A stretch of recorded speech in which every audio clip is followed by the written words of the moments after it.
మా తిరుపతి విజయ్ పార్టీలోకి ఓకే ఆయన పార్టీ పెట్టారు, పొలిటికల్గా ఎంట్రీ ఇచ్చారు. బట్ ఎంతోమంది గొప్ప గొప్ప వాళ్ళు పొలిటికల్గా స్టార్ట్ అవుదాం అనుకొని స్టాప్ అయిపోయారు, రజనీకాంత్ గారు కూడా.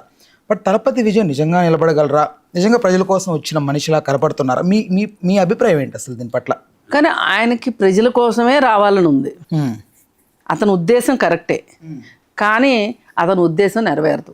అవదంటారు? అది అవ్వదు, ఎట్టి పరిస్థితులు అవ్వదు. ఎందుకు అవ్వదంటే ఇప్పుడు అక్కడ ఓట్లు చీల్తాయి. ఓట్లు చీల్తే ఎవరికి లాభం? అంటే కులాల వారీగా చీల్తాయా లేకపోతే పార్టీల వారీగా? ఇప్పుడు మీరు ఒక ఆంధ్రప్రదేశ్కి తెలంగాణ, అదే ఆంధ్రప్రదేశ్కి తమిళనాడుకి ఒక పోలిక తీసుకురావచ్చు. ఇప్పుడు మనం ఏంటి ఆ పోలిక అంటే, ఇప్పుడు అక్కడ రెండు బలమైన పార్టీలు ఉన్నాయి. ఎక్కడ? ఆంధ్రప్రదేశ్లో వైసీపీ మరియు కూటమి. కూటమి కాదు, కూటమికి ముందు తెలుగుదేశం. కాంగ్రెస్ లేదు, తెలంగాణ ఇచ్చిన బీజేపీ లేదు, ఎవ్వరు లేరు, వాళ్ళిద్దరే ఉన్నారు. వాళ్ళిద్దరే ఉన్నప్పుడు పవన్ కళ్యాణ్ ఏం చేశాడంటే తెలుగుదేశానికి సపోర్ట్ ఇచ్చాడు ఫస్ట్ 2014 ఎలక్షన్స్లో. అంటే డైరెక్ట్గా కూడా చెప్పలా, కొన్ని సభల్లో కలిసి పాల్గొన్నాడు. సో ఓట్లు చెల్లా. ఎవరు గెలిచారు? చంద్రబాబు నాయుడు గెలిచాడు.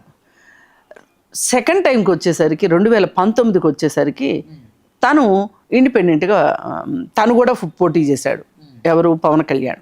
అప్పుడు విమర్శించి మరీ వచ్చి పోటీ చేస్తే ఏమైంది? కొన్ని ఓట్లు ఆయన చీల్చుకున్నాడు. ఆయన సినిమా గ్లామర్ వల్ల కావచ్చు, ఇంకోటి కావచ్చు, కాపు గ్లామర్ కావచ్చు, ఏ గ్లామర్ తోటైనా సరే, రీజన్ ఏదైనా సరే ఆయన కొన్ని ఓట్లు చీల్చాడు. ఎన్ని ఓట్లు అయితే చీల్చాడో అన్ని ఓట్లతోటి తెలుగుదేశం అక్కడ ఓడిపోయింది. ఎంత బలంగా చీల్చగలిగితే అంత బలంగా ఓడిపోయింది తెలుగుదేశం.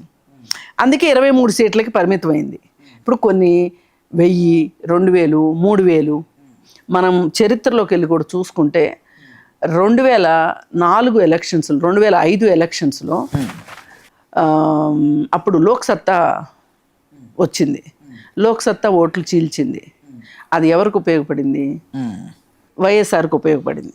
ఆ తర్వాత మళ్ళీ చిరంజీవి వచ్చారు, ప్రజారాజ్యం పార్టీ.